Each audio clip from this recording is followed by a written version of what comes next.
Tucked alongside the Reedy River in downtown Greenville, South Carolina, are the popular Art Crossing Galleries. There you'll find Jared Emerson, an artist who not only paints works of art, he performs them.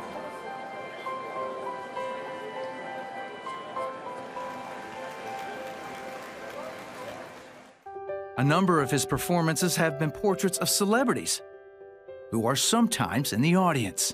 I've been able to do stuff with Tim Tebow, to Jerry Rice, to Jack Nicklaus, Carrie Underwood. It can be a little nerve-wracking. But the pieces he loves creating most are those that point people to Jesus Christ. You start out creating things for your own enjoyment, your own pleasure. And then as you grow a little bit, you realize, well, maybe I'm creating something because other people need to see it. When you're painting, you don't realize the impact that it's having on other people a lot until they come and tell you about it.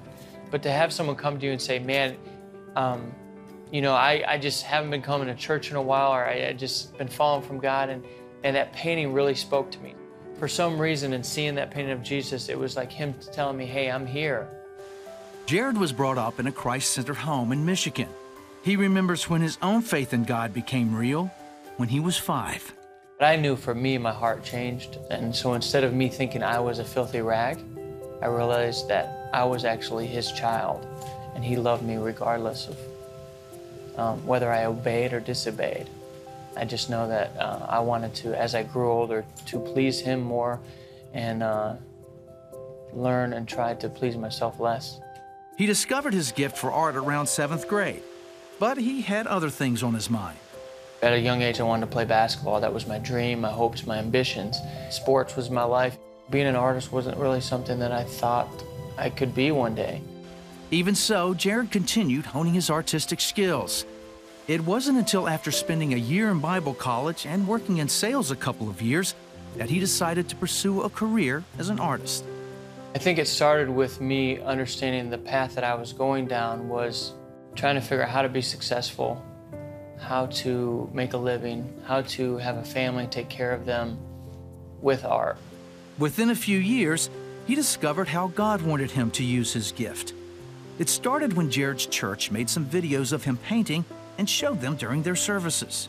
And then they said, Jared, you should paint on stage. And I was like, are you crazy? Like, me painting on stage in front of people? Like, that's not something that I do. I was scared to death to be able to get in front of people and paint something. He'll never forget his first performance with an injured knee.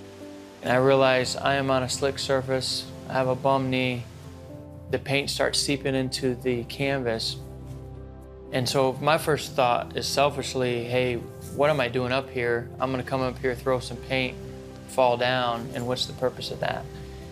And then my next thought was, God, I need your help. Despite his fears, it was a big hit. The Holy Spirit just hit me and said, Jared, listen, if I can allow you to do something when you're broken, literally, and not 100%, look at the possibilities when you are 100%, and the opportunities that I'll be able to give you to not only just get out there and throw paint, but bring honor and glory to my name. And it wasn't until I think I realized to let go and not have total control and let God take control that I changed my path. And that kind of brought me down to doing like the speed painting, the live performance art, where it became a ministry.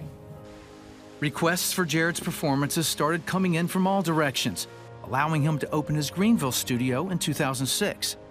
Now he works at conferences, cruises, and gatherings of all kinds, doing what he loves and sharing his faith. And I never could really imagine or dream that I'd be doing the things that I'm doing today if it wasn't for that decision of, God, I need you to take over and take control of my life versus me trying to do it. So for me, it always comes back full circle. Jared, where is your heart today?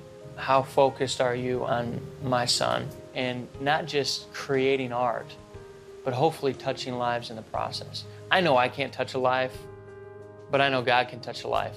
And if it's through art, then how cool is that?